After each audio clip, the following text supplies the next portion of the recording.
ترس اور ہمدردی کے تحت شادی کی ہے. اتنی خوبصورت یہ رومانٹک بہت ہی پیاری سٹوری ہے, مجھے بہت پسند آئی ہے. میری کوشش ہوتی ہے کہ اگر میں نے ناول نہیں پڑھا ہوا تو پہلے وہ میں خود پڑھوں, اگر مجھے اچھا لگے کہ مجھے پتہ چلے کہ یہ ایسا مٹیریل ہے جو آپ لوگ پسند کریں گے, تو پھر میں اس کے لیے اس کی ریکارڈنگ کرتی ہوں. یہ ناول میں نے بہت پہلے پڑھا ہوا تھا لیکن مجھے بھول گیا تھا. جب میں نے اس کے بیچ میں سے کچھ پیراگرافس پڑھے تو مجھے یہ یاد آ گیا, تو میں نے کہا نہیں, آج تو میں یہ لازمی ناول پڑھوں گی آپ سب کے لیے. آپ سب کو یہ بہت پسند آئے گا. بہت پیاری سٹوری ہے, شادی کے بعد کی بھی بہت مزے کی سٹوری ہے, وہ بھی آپ مطلب سنیے گا. تو چلیے اب سٹارٹ کرتے ہیں. محبت کی چھاؤں بائے ثنا ظفر. ٹھک ٹھک ٹھک کی آواز اس کے خوابیدہ اعصاب پر ہتھوڑے کی مانند لگ رہی تھی. اس کی نیند میں تو پنکھے کی گھڑگھڑ بھی مجد نہ ہو سکی تو باہر دروازے پر ہوتی دستک کو کیا خاطر میں لاتی, لہٰذا دوبارہ کروٹ بدل کر سو گئی. لیکن پھر زوردار دستک نے اسے جھنجھوڑ کر رکھ دیا. پٹ سے آنکھیں کھول کے سامنے لگے وال کلاک پر نظر ڈالی اور چھلانگ لگا کر چارپائی سے اتری تو چارپائی بھی اپنی اس ناقدری پر چرچرا کر رہ گئی. ٹھک ٹھک ٹھک دروازے پر مسلسل دستک ہو رہی تھی. اوف, اتنی دیر سوتی رہی میں, 5 بج گئے ہیں. بھائی جان بیچارے نہ جانے کب سے باہر کھڑے ہیں. وہ شانوں پر دوپٹہ درست کرتی, چپل کو تلاش کر کے پیروں میں اڑستی بھاگم بھاگ باہر لپکی. آ رہی ہوں بھائی جان, آ رہی ہوں. وہ اپنی رو میں بولتی بے دھیانی میں دروازہ کھول کر پلٹ گئی. آپ سے بھی نہ صبر نہیں ہوتا. وہ جو نہا کے سوئی اور اب لمبے گھنے سیاہ بال یوں ہی پشت پر بکھرے تھے, آنے والے کی نظروں کی گرفت میں آ گئے. وہ متذبذب سا اسے واپسی پلٹتے دیکھتا رہ گیا, لیکن جب اس نے مڑ کر دوبارہ نہ دیکھا تو اسے پکارنا پڑا. سنیے پلیز. اجنبی لہجہ و آواز اسے ٹھٹک کر رکنے پر مجبور کر گیا. وہ ایک جھٹکے سے مڑی تو اس کے آگے سے تراشیدہ بال اس کے چہرے کو چھو کر پیچھے ہٹے تھے. وہ دم بخود رہ گیا تھا. وہ اسے اپنی بڑی بڑی خوابیدہ آنکھیں پوری کھلے حیران پریشان سی دیکھے گئی. کون ہیں آپ؟ اس نے تیزی سے دوپٹہ سر پر جماتے قریباً دروازے کی آڑ میں ہوتے ہوئے سخت سے لہجے میں پوچھا. وہ میں شعیب کا دوست ہوں. اس نے گہری سانس لی. لیکن بھائی جان تو گھر میں نہیں ہیں. جی مجھے معلوم ہے. وہ کافی پریشان لگا تھا. جی شعیب کا ایکسیڈنٹ ہو گیا ہے, حالت کافی سیریس ہے, میں آپ کو لینے آیا ہوں. کیا یہ کیا کہہ رہے ہیں آپ؟ ابھی 3 گھنٹے پہلے تو وہ مجھے کسی کام کا کہہ کر گئے تھے اور آپ. آگے سے اسے بولا ہی نہ گیا. جی وہ دراصل اسے سمجھ نہ آیا کہ وہ اسے کس طرح سمجھائے.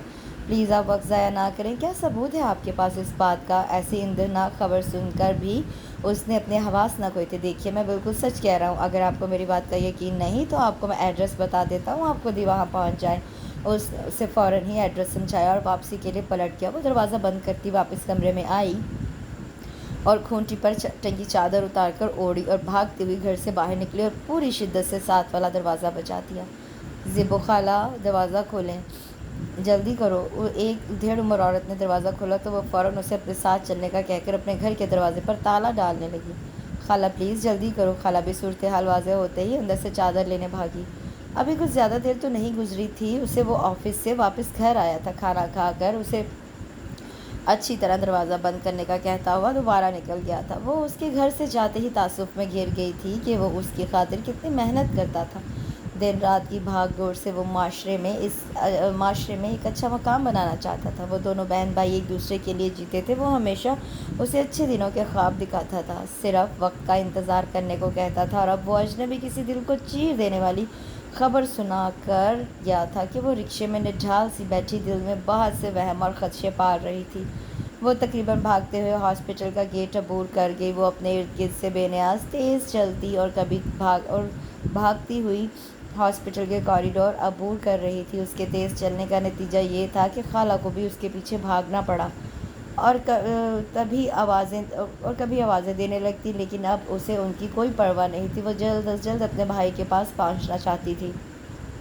اسے یہاں سے کسی سے کچھ پوچھنے کی ضرورت پیش نہ آئی تھی کہ جب امی بیمار ہوئی تھی تو اسی ہاسپٹل میں لائی گئی تھی اور وہ اس ہاسپٹل کے چپے چپے سے واقف تھی. امی کو زنانہ وارڈ میں رکھا گیا تھا, لیکن بہت دیکھ بھال کے بعد بھی وہ جان بر نہ ہو سکی, جبکہ شعیب بھائی کو مردانہ وارڈ کے انتہائی نگہداشت حصے میں رکھا گیا تھا. وہ ہاسپٹل کی سیڑھیاں چڑھتے چڑھتے ہانپ گئی تھی. لیکن پھر بھی اس نے ہمت نہ ہاری، آخر وہ اس حصے میں پہنچ گئی۔ اب اسے آپریشن تھیٹر کی تلاش تھی۔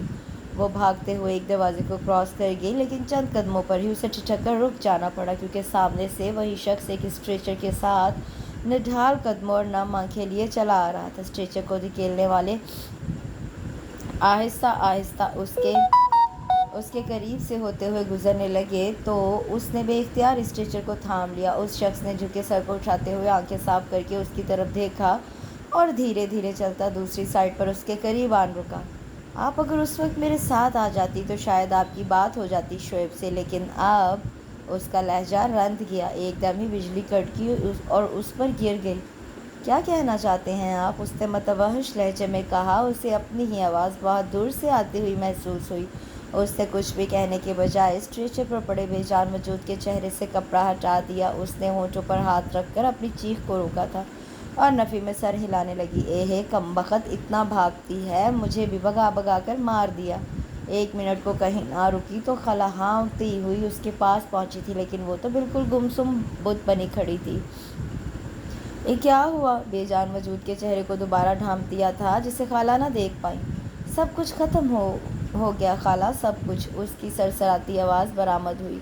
اے کمبخت، کیا بک رہی ہے؟ تو ٹھیک کہتی ہے خالہ، میں واقعی کمبخت ہوں، بلکہ میرے تو بخت ہیں ہی نہیں۔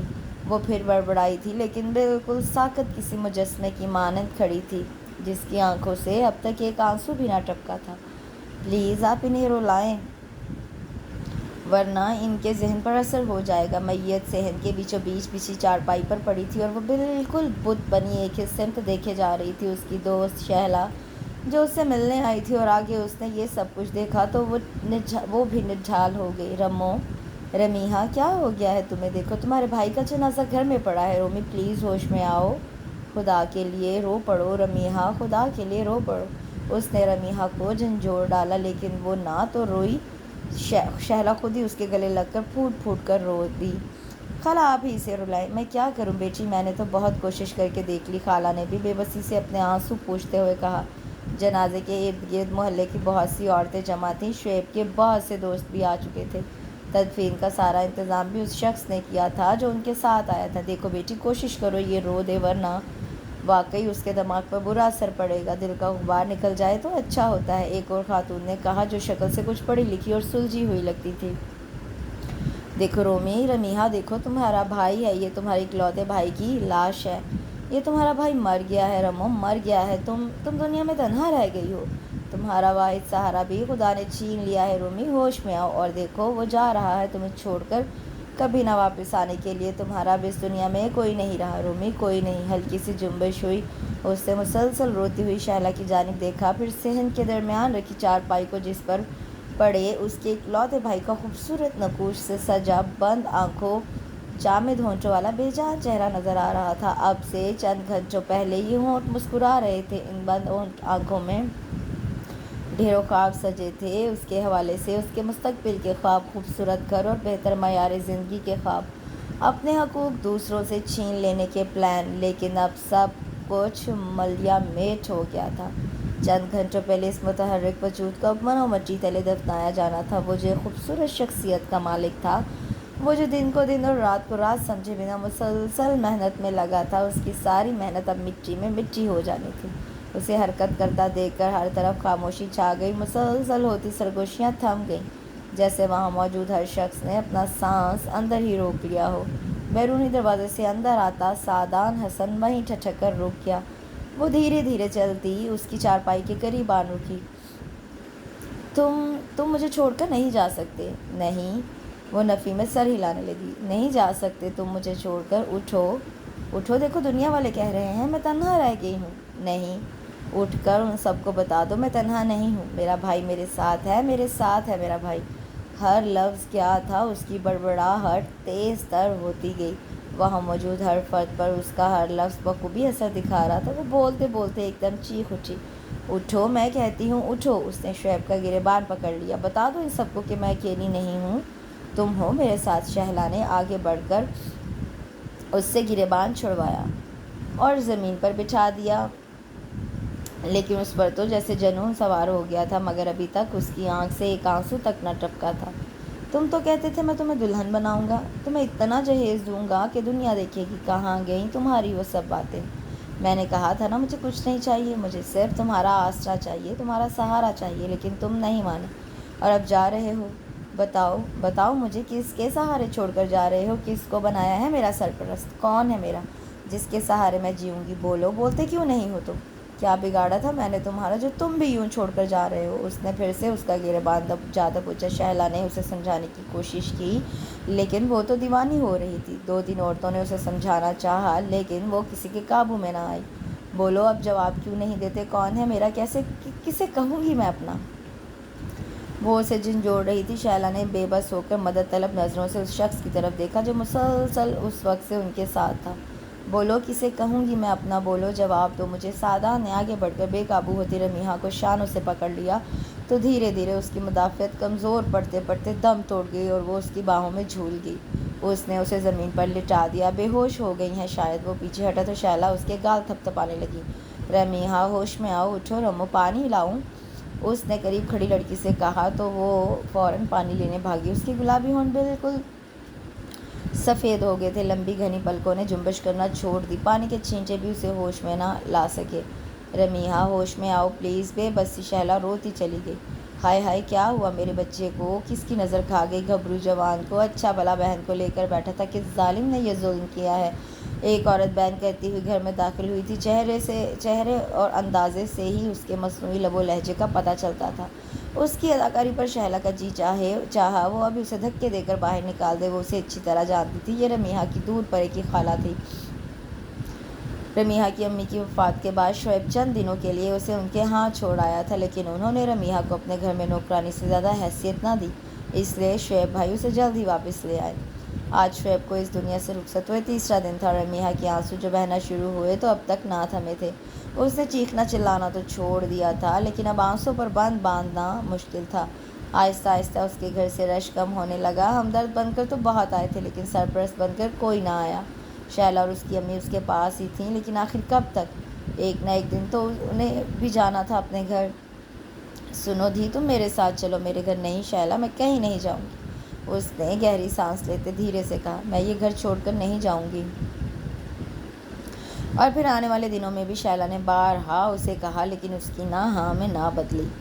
تو پھر کیا کرو گی؟ کب تک رہو گی تنے تنہا؟ آج شعیب بھائی کو گئے 1 ہفتہ ہو گیا ہے اور تم ہو کہ ہمت ہی نہیں کر رہی ہو، شہلا نے رندے ہوئے لہجے میں کہا۔ اسی وقت کمرے کے دروازے پر دستک ہوئی۔ یہ شخص روز ہی آتا ہے، بہت ساتھ دیا تھا اس مشکل وقت میں اس نے، لیکن وہ نہیں جانتی تھی کہ وہ کون ہے، کہاں سے آتا ہے، حتیٰ کہ وہ اس کا نام تک نہیں جانتی تھی۔ آپ آئیے آئیے، شہلا نے دیکھتے ہی کہا، لیکن رمیحہ کو پھر رونا آ گیا۔ کاش میں اسی وقت اس کے ساتھ چلی جاتی تو ہو سکتا ہے بھائی سے بات ہو جاتی، لیکن نہیں، یہ میرے مقدر میں نہ تھا۔ وہ گھٹنوں پر سر رکھے سوچتے ہوئے روتی چلی گئی۔ اب کیا ہوگا؟ وہ شاید کوئی بات کرنا چاہتا تھا لیکن بات بن نہیں رہی تھی، اس لیے ایسا بے تکا سوال منہ سے نکل گیا۔ یہ تو کوئی بھی نہیں جانتا مسٹر، بلکہ یہ تو ایسا سوال ہے جسے کوئی حل نہ کر سکے، شہلا نے گہری سانس لیتے انتہائی تعصب سے کہا۔ میرا نام سعادان ہے۔ سعادان صاحب، ہم آپ کے بہت شکر گزار ہیں کہ آپ نے ایسے مشکل وقت میں ہمارا ساتھ دیا، شہلا نے مشکورانہ نگاہوں سے اسے دیکھتے ہوئے کہا۔ یہ میرا فرض تھا مس شہلا، میں نے کسی پر احسان نہیں کیا۔ شعیب میرا بہت اچھا دوست تھا، چند ہی دنوں میں ہماری دوستی بہت گہری ہو گئی تھی۔ اچھے لوگ بہت جلد دلوں میں جگہ بنا لیتے ہیں اور خدا کو بھی شاید وہ بہت عزیز ہوتے ہیں، اسی لیے تو وہ اتنی جلدی انہیں اپنے پاس بلا لیتے ہیں۔ میرے ساتھ ہی تو تھا وہ اپنے آخری لمحوں میں، بس چند لمحوں کا کھیل تھا۔ اس کی آنکھوں کے سامنے وہ حادثہ پوری جزیات کے ساتھ آیا تھا جسے وہ کبھی بھی بھول نہ سکتا تھا۔ اس کی آنکھوں میں ایک سمندر تھا جو بہا چلا آ رہا تھا۔ رونے کی شدت میں وہ اس سے یہ بھی نہ پوچھ سکی کہ اپنے آخری وقت میں بھائی نے کیا کہا تھا، اس کے لیے کوئی پیغام دیا تھا، کوئی سندیسہ چھوڑا تھا۔ کتنا خوش قسمت تھا وہ شخص جو اس کے بھائی کے آخری وقت میں اس کے ساتھ تھا، اور وہ کتنے بد نصیب۔ وہ پھوٹ پھوٹ کر رو دی۔ میں آپ سے یہ پوچھنا چاہ رہا تھا کہ کیا ان کے کہیں اور رہنے کا بندوبست نہیں ہو سکتا؟ میں نے تو کہا ہے اسے میرے ساتھ چلے، میرے گھر میں رہے، اسے کسی قسم کی تکلیف نہیں ہوگی۔ کیوں جاؤں میں تمہارے ساتھ؟ کیا رشتہ ہے میرا تمہارا؟ کیوں لے جانا چاہتی ہو مجھے؟ وہ ایک دم پھٹ پڑی، اس کا لہجہ آنسوؤں میں بھیگا ہوا تھا۔ دوستی کے رشتے سے رمیحہ، شہلا نے دکھ اور رسانیت کے ملے جلے جذبات کے ساتھ کہا۔ دوستی کے رشتے سے؟ کب تک؟